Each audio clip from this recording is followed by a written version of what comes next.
Bertagorri Irratia, desde el País Vasco, desde Euskal Herria, se suma al maratón mediático internacional contra el asedio a Cuba. Gurea da garaipena, patria o muerte, venceremos.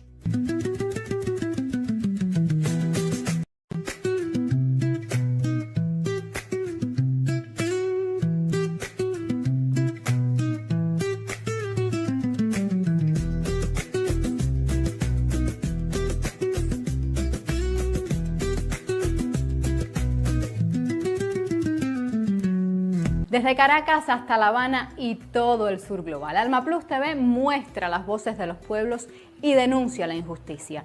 Por eso nos unimos al maratón mediático contra el asedio a Cuba y contra el imperialismo.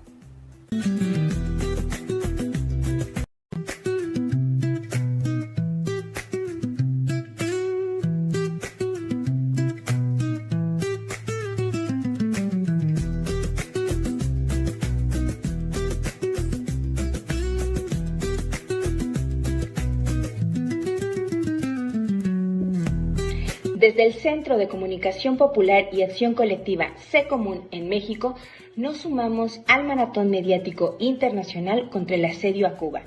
Toda nuestra solidaridad con el pueblo cubano.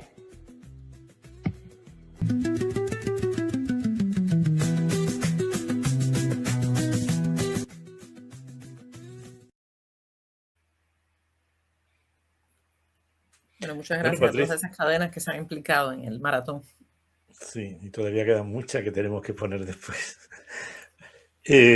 Bueno, pues Patricia, seguimos la trayectoria. Ahora tenemos, estuvimos antes con Carlos Aznares, que nos acompañó para la entrevista con Evo Morales, lo cual le agradecemos muchísimo y además, pero ahora ya lo tenemos para preguntarle precisamente por su medio, por el trabajo que desempeña y la visión que tiene también sobre el tema de Cuba y de lo que vamos a saludarlo de nuevo a nuestro amigo Carlos Aznares. Hola de nuevo, Carlos. Hola, Carlos, de nuevo. ¿Qué tal? ¿Ha descansado un poco? Siempre un gusto tenerlo aquí con nosotros. Me pasé a otro programa donde teníamos hoy una gran reunión por el Día Internacional del Preso y la Presa Política. Y éramos como 150 oradores de distintos lados, generalmente abogados, periodistas, así que estuve hasta recién. Ah, estupendo. O sea que entonces no ha abandonado el ordenador, digamos, hasta ahora. No, y lo que evidentemente no, pero bueno, hay que estar al pie de la denuncia y también de todo esto que está ocurriendo en el mundo, ¿verdad? La última noticia ahora parece ser que han visto un dron sobrevolando Cuba, ¿verdad? Esto, que todo puede ser posible, puede ser una mentira, pero también puede ser posible porque evidentemente Trump está haciendo todo tipo de amenazas. Por un lado le va mal con Irán, le va mal con lo que pensaba hacer junto con Netanyahu con el Líbano, y por otro lado sigue insistiendo en la idea de atacar a Cuba, lo que también le puede llegar a ir muy mal, porque evidentemente Cuba no es un país que no tiene autodefensa. La mejor autodefensa que tiene es el pueblo y la solidaridad internacional en ese sentido. Efectivamente. Carlos, ¿tú cómo valoras esa amenaza precisamente de Estados Unidos?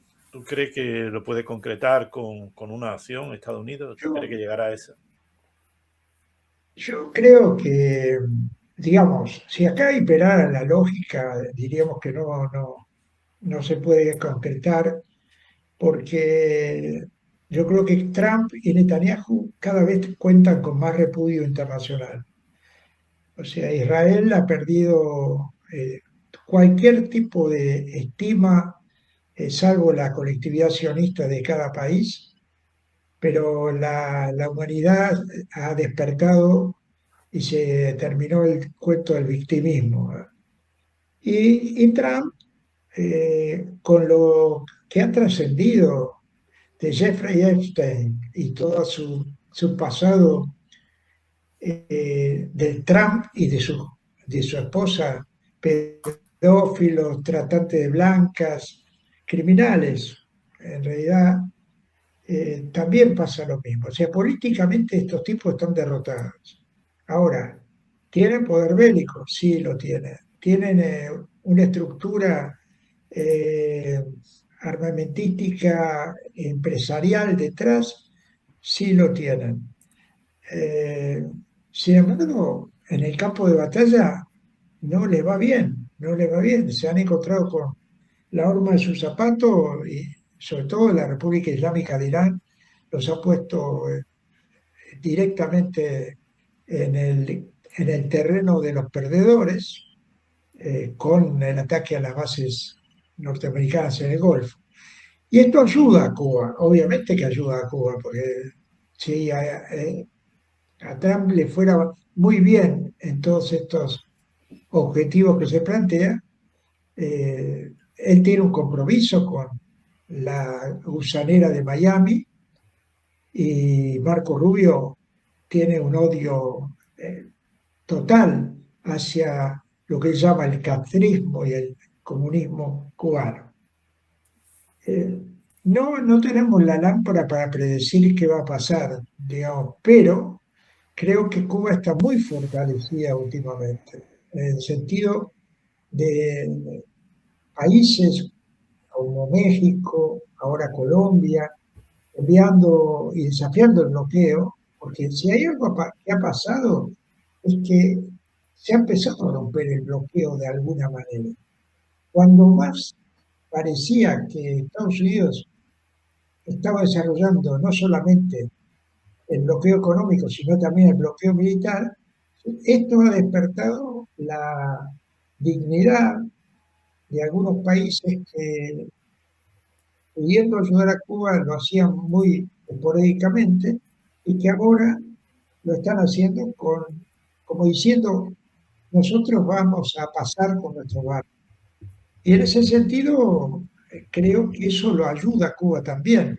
No está sola, no está como estuvo Siria, que por eso se concretó lo de Siria, porque la dejaron sola a Siria, está claro. Y eso lo aprovecharon los yanquis, lo aprovecharon los terroristas de Al-Nusra y lo aprovecharon los israelíes, que son finalmente los que se han quedado con la guinda de la torta y con la torta entera. Cuba no es eso. Cuba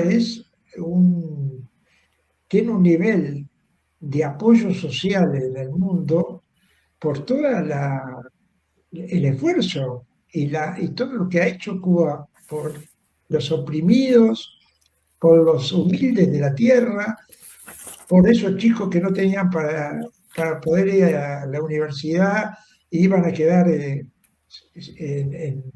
en sus países con mucha suerte llegando a terminar el secundario, y Cuba los lleva allí, les da la posibilidad de estudiar medicina y esos chicos vuelven ya jóvenes a practicar medicina en sus comunidades.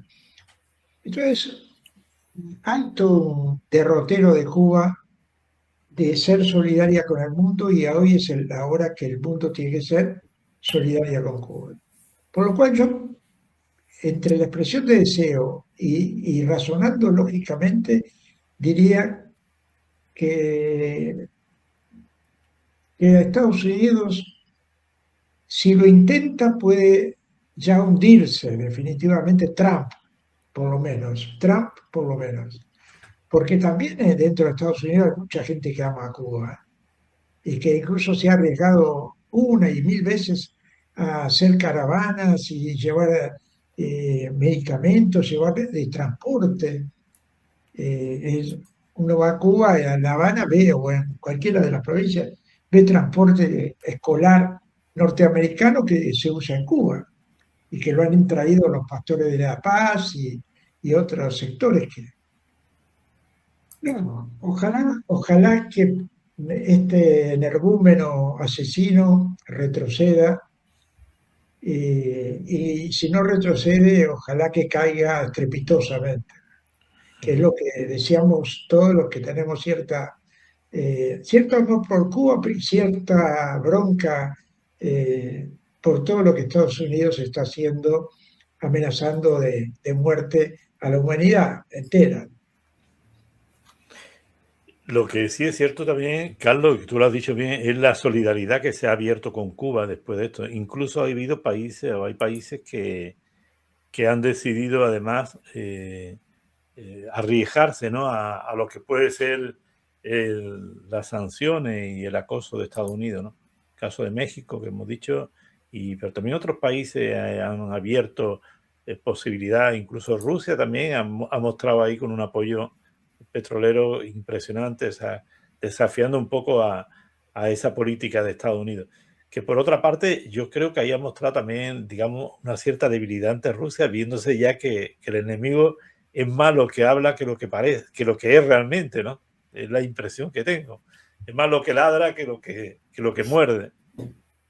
Sí, este tipo, viste cómo es. Se sube al avión y dice que va a pulverizar un país. Se baja y dice... Y le han pulverizado al suyo. Pues cerca del acuerdo. Y le han quitado las bases. Dice que ya está todo casi cocinado, que el acuerdo es... Y miente todo el tiempo. Porque cada vez que él dice algo sobre el acuerdo con Irán, Irán se lo desmiente inmediatamente. Pero esta no es la primera gobernanza de Trump, es la segunda. En la primera se manejó con más sutileza, ahora es un elefante en un bazar y esto le está costando internamente. Es verdad lo que decía Evo hoy, que han renunciado varios, y lo han cuestionado duramente, varios legisladores republicanos a Trump.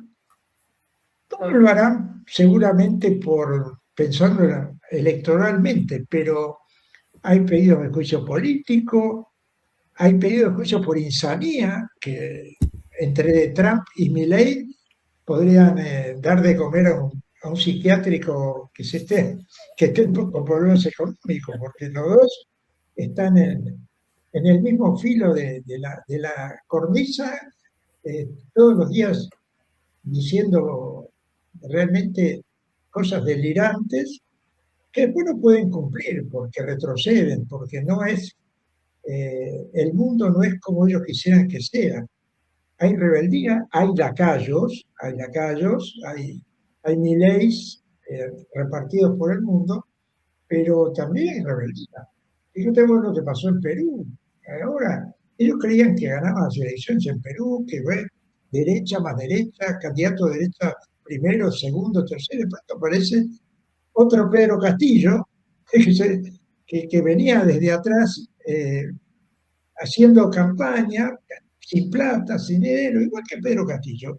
Nadie se imaginaba que Pedro Castillo iba a ganar la elección en Perú. Y bueno, es tanta la bronca que acumula la gente frente al imperio, frente al capitalismo, hasta hace pequeñas emboscadas, como es esta de pasar una segunda vuelta y con posibilidad de ganar, porque ahora se va a unir toda la gente contra el candidato de derecha. Es lo que debería ser.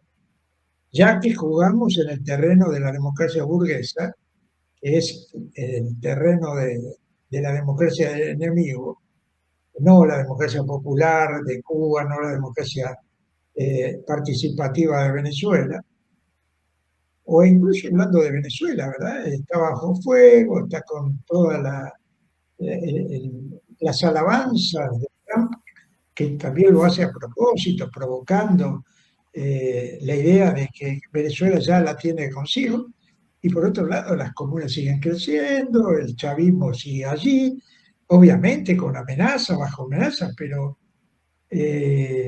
no tienen todas consigo. O sea, no, lo de Venezuela es un calco. Si Trump hizo lo que hizo, lo más lógico hubiera sido que María Corina Machado entrara al Palacio de Miraflores con cualquier personaje de la política venezolana y gobernara. No le salió bien. Hizo lo que hizo y tuvo que dejar que quede el gobierno chavista, que por supuesto hace lo que puede, está bajo amenaza, pero no ha deshecho el tinglado que ha construido Nicolás Maduro y antes Hugo Chávez. Eso está. Y ese pueblo está. Entonces, estas son las cosas que tenemos que tener en cuenta, ¿verdad? Cuando pensamos dramáticamente por la cantidad de muertos que provoca el imperialismo en Asia Occidental o por los planes hambreadores que tiene para América Latina a través del Tratado de Libre Comercio. Si no pensamos así, evidentemente no estamos viendo todo el conjunto de hechos. Nos basamos en un solo hecho. Evo, lo que dijo Evo hoy era totalmente cierto. O sea, el pueblo boliviano tiene un mandato y va a seguir tratar de ejercerlo hasta que se vaya Rodrigo Paz. Y nosotros en la Argentina tendremos que hacer exactamente lo mismo hasta que caiga Milei. No podemos conformarnos, que es lo que permanentemente nos dice el pueblo cubano con su forma de vida, con su resistencia, con sus dolores y pesares por el bloqueo, porque no hay luz o por todo lo que ya sabemos. Pero sin embargo, cuando vos vas a La Habana, vas a cualquier lado, la gente se sonríe a pesar de todo, a pesar de esos dolores. Y eso es una señal de vida. Y Cuba, no por casualidad, está ejerciendo una revolución hace 67 años. Y los gusanos están 67 años diciendo, bueno, este año volvemos a Cuba. Pero no es así. Pasan los años, los gusanos se van muriendo de viejos y la revolución sigue en pie. Así es. José, yo quería hacerle una pregunta a Carlos, que bueno, se aleja un poquito de esto que tú acabas de decir, pero bueno, que tiene mucha relación con la Revolución Cubana y con todos estos días que estamos viviendo aquí ahora. Y yo soy un poquito oportunista, siempre que te veo te pregunto algo sobre Rodolfo Walsh. Yo quería volver a esta gran parte de la historia de estos días gloriosos que fueron los de Girón y al papel tan importante que tuvo Rodolfo Walsh en lo que fue la manera en que él descifró los planes que se estaban construyendo en contra de Cuba hace 65 años exactamente hoy, y cómo fue su labor en esa época. Sabemos evidentemente toda la relación que tuviste con él y toda la labor comunicativa que él también jugó y la importancia, por ejemplo, de la creación de Prensa Latina, pero este detalle que no es nimio y que es tan importante para la Revolución Cubana, creo que si tienes algún detalle me gustaría que nos lo dieras. No, ahí es otro elemento de Cuba de ver a futuro, ¿verdad? Recordemos que estaba por terminarse ya la hazaña de ganarle a Batista y hacerlo huir del país, y el Che Guevara ya estaba pensando que iba a venir la contra de cualquier manera apenas se instalara el gobierno revolucionario. Y eso fue lo que después desencadenó, a los pocos días de ganar la revolución, la creación de Prensa Latina, la agencia que dura hasta el presente. Y tal cual presagiaba el Che y también nuestro querido Jorge Ricardo Massetti, compañero argentino, que fue uno de los que le hizo una entrevista al Che y a Fidel en Sierra Maestra, los dos se dieron cuenta que la avalancha de la prensa canalla, de todo esto que llamamos nosotros medios hegemónicos, la Sociedad Interamericana de Prensa, que en ese momento tenía mucha fuerza, empezaron dale a machacar a la Revolución Cubana. Y lo que hicieron estos dos compañeros es convocar a los mejores periodistas e incluso escritores de Latinoamérica a apoyar a Cuba haciendo periodismo. Y ahí fue Walsh, pero también fue García Márquez, Roa Bastos, Eduardo Galeano. O sea, algunos iban por 2 meses, otros iban por 2 años, y todos fueron aportando. Un día Walsh contaba que, también lo cuenta la viuda de Massetti, que de noche caía el Che a las 3 de la mañana se ponían sentados en el piso, ahí en el edificio del Vedado, y charlaban como amigos lo que había pasado durante el día. Massetti contaba una noticia, Walsh opinaba sobre un tema, García Márquez hacía un chiste, y el Che, entre todo eso, descansaba de lo que él decía el Ministerio de Economía, todo lo que hay que hacer. Bueno, y un día, dentro de esas conversaciones, Walsh se para, va a su oficina y cuando pasa ve que el teletipo, era la época de los teletipos que vomitaban papel y papel y papel todo el tiempo, ve que lo mira, hay un cable que le encontraba el gorra, era de Guatemala y Bush, eso yo lo confirmé después cuando hicimos la agencia clandestina de noticias clandestinas, ANCLA. Pues era un enamorado de los aparatitos, de todo lo que significaba escáner, descriptar mensajes del enemigo. A veces hacía unos documentos de 3 palabras que sacaba de un texto. Y se puso, le vio algo raro a eso y empezó a estudiarlo, y descriptó un mensaje donde la CIA estaba montando una invasión a Cuba, desde Guatemala. Y se lo dijo a Massetti. Massetti no lo podía creer, empezaron a mirarlo así y Bush se lo describió. Bueno, y después se lo comunicaron al gobierno cubano, obviamente a Che, a la Fidel, y se logró abortar esa. Después vinieron otras, después vino Girón, todo más. Pero eso lo logró hacer. Y por supuesto se ganó la estima de todos y él hizo un trabajo increíble. Y él siempre lo explicaba de que la posibilidad de trabajar entre compañeros, ir construyendo día a día una agencia en el marco de otra construcción mayor que era la Revolución Cubana, era apasionante. Entonces, lo que fueron logrando es cómo expandir la agencia. Y a Walsh lo mandaron a Brasil. Y en Brasil logró montar, porque empezaron los atentados contra los locales de prensa latina, empezaron intentos de asesinato a algunos corresponsales, asesinaron a algún corresponsal, o por lo menos lo hirieron, no me acuerdo muy bien, pero hubo atentados contra la prensa latina. Y ahora lo mandaron a Brasil a reconstruir la agencia y él iba con toda la fuerza con que entró la primera vez al local del Vedado y logró, junto con Massetti y con el apoyo que le daba políticamente el Che, logró generar una agencia de prestigio que enfrentó durante todo el primer quinquenio a la campaña destructiva de los medios proimperialistas en cada país.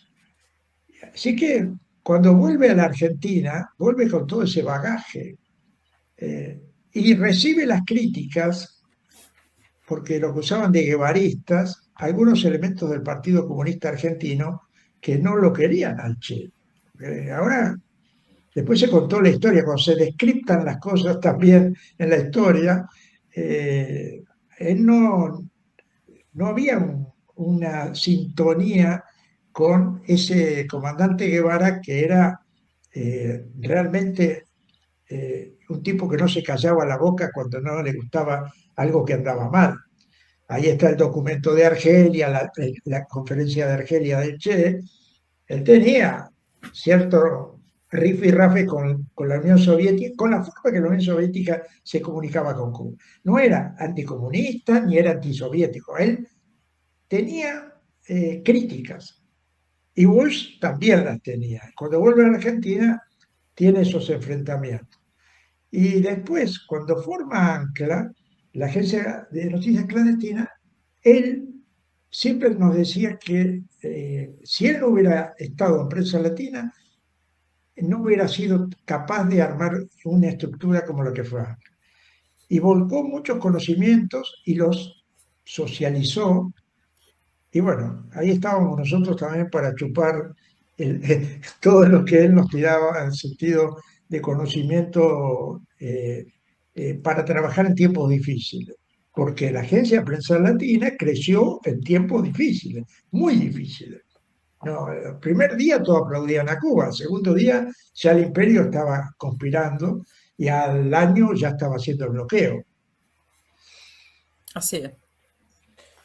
Un genio en toda la línea, Walsh. Muchísimas gracias por tus explicaciones. Yo creo que no debemos cansarnos de hablar de él y de toda esa labor que tuvo al inicio de la Revolución Cubana.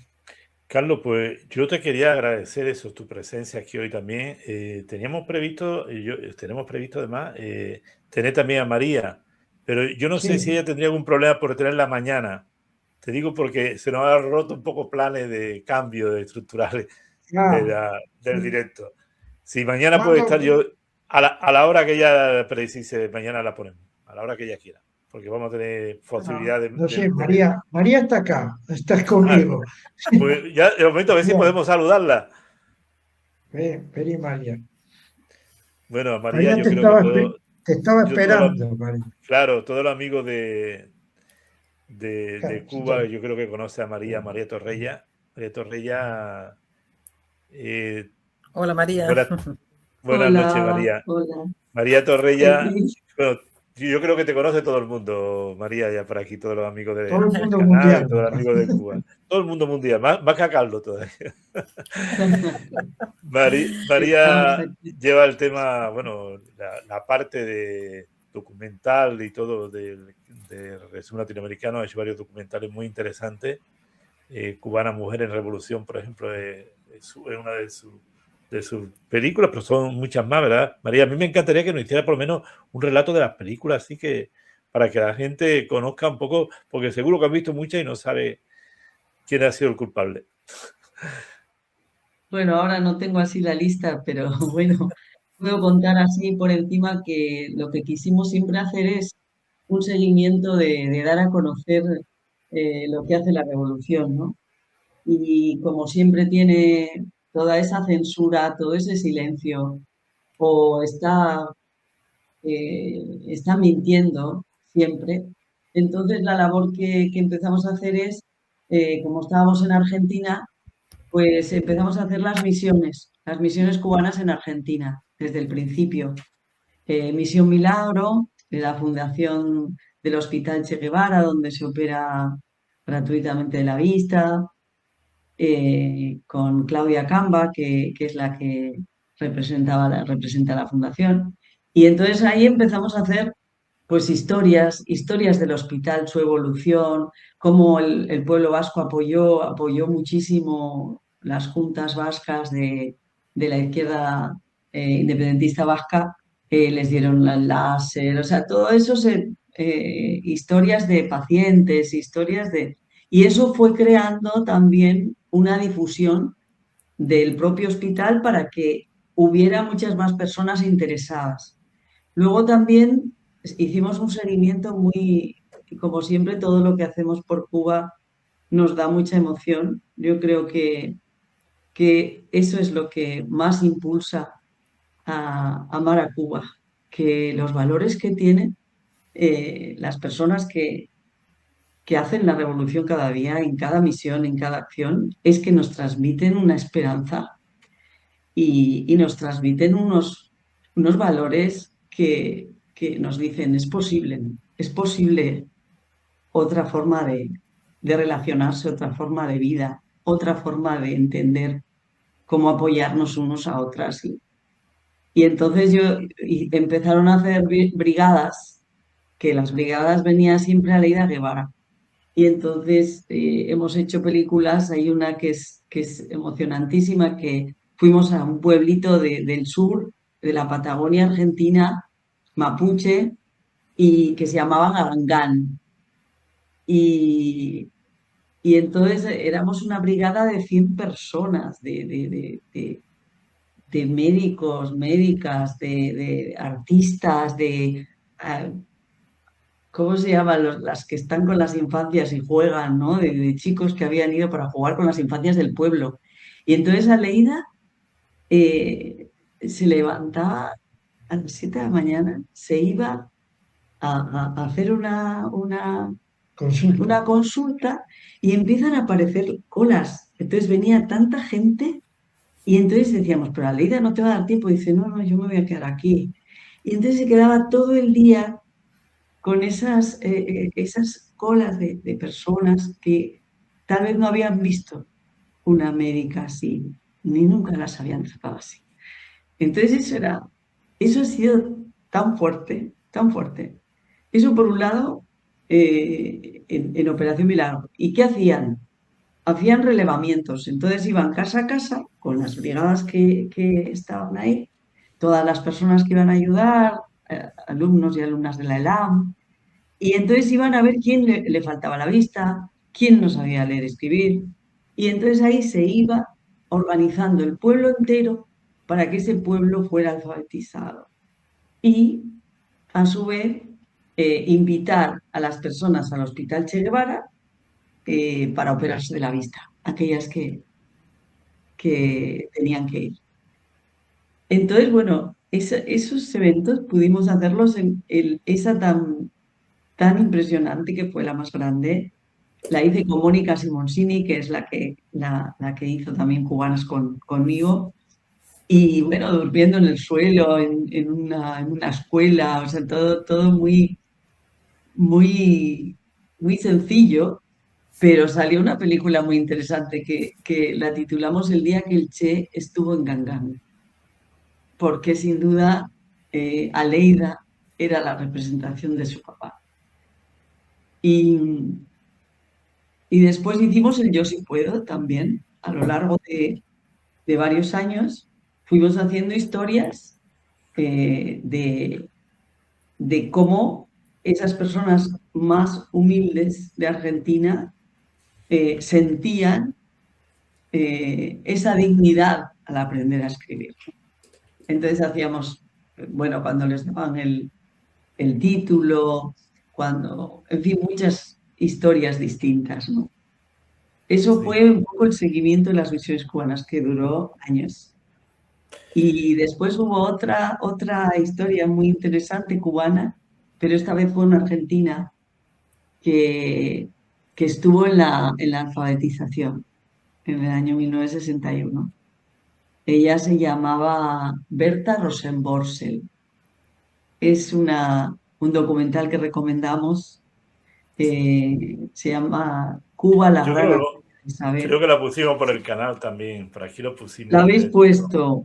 Sí. Y esa es una historia de extraordinaria, porque no es tan conocido el hecho de la alfabetización, alguien que haya estado ahí y como esta mujer docente tan revolucionaria, con ya 90 años y con tanta memoria para contar detalles. Eso fue también una experiencia extraordinaria, la de Berta. Y creo que además en Cuba está en el Museo de la Alfabetización, el documental, con otros tantos que hay. Hay otra compañera, Rosana Cesaroni, que ha hecho otra también de la alfabetización desde Argentina. Fueron 8 personas a la alfabetización, a la época de 1961. Qué bien. Y ella contó, Oye. pues eso, lo que ella sintió cuando decía, pero es que tú no tienes gafas, es que tú no ves, porque decía, es que había una alumna de ella que decía, yo no entiendo, yo no voy a poder estudiar. Y entonces ella le dice, ¿pero qué? Si es que, es que no ves. Entonces, son anécdotas muy, muy bonitas, o que una niña le había dicho a Fidel, cuando Fidel les cuenta que matan al brigadista Domenech. Y la niña se levanta con 13 años y dice, ay, no, yo me emociono. Y dice, nosotros vamos a estar siempre, siempre defendiendo la revolución y defendiendo y haciendo lo que nos digas, le dijo a Fidel. Esas cosas marcan, ¿no? Marcan. Conocer la historia de Cuba es es como que te habitan. Yo siempre digo, cuando hice a las revolucionarias cubanas, decía, yo quiero que me habitéis todas, quiero que me habitéis a mí, que me deis fuerza. Y, y eso pasa cuando conoces la historia de Cuba. Las Claro que sí. distintas historias que has podido profundizar, las distintas personas que has podido conocer, además de las historias, digamos, grandes, ¿no? Son Grandes, microhistorias en la gran historia del país. Yo pienso en mi padre, Bien, por ejemplo, que alfabetizó con 13 añitos y mi tío con 14. Se fueron a las lomas a defender a su país. En fin. María, te quería decir, a mí me encantaría mañana, si es posible, que pudiera estar también Rodito con nosotros para poner documentos, además, acompañar lo que tú estás comentando con imágenes también de esas distintas películas que tiene, que vamos a sacar fragmentos de películas y nos las pueda comentar, si te parece. A la hora que a ti te venga bien, si puede ser por la tarde, fundamentalmente a las 6 de la tarde o a las 7 de la tarde. No, a las 7 no, antes de las 7, tiene que ser 4, 5, 6, a la hora que tú te venga bien, ahí lo buscamos un huequecito mañana, si te parece. ¿Está bien? Sí, sí, sí, Y, sí. vemos, Luego y hicimos, compaginamos con que siempre imágenes. hablo de las mujeres, pero hicimos a Pombo, ¿te acuerdas también? Sí, También toda una historia a Fumbo. sí, Muy bueno. sí. Pero de todo eso vamos a Bueno, intentar ¿a qué hablar hora podemos? mañana. Mañana hablamos de eso. Oye, un abrazo a los dos, ¿sabes? Se os quiere A, mucho por la, aquí, por el canal, tú sabes. a las Y 5, 5, 6, mañana. perfecto, a las 5, a las 6, ¿De yo acuerdo? ya Nos lo avisamos. confirmo contigo, María, para que sea la hora que mejor venga. Dale. Un abrazo Bueno, grande a un los dos. Bueno, abrazo. muchísimas gracias, un abrazo. Un abrazo a los dos.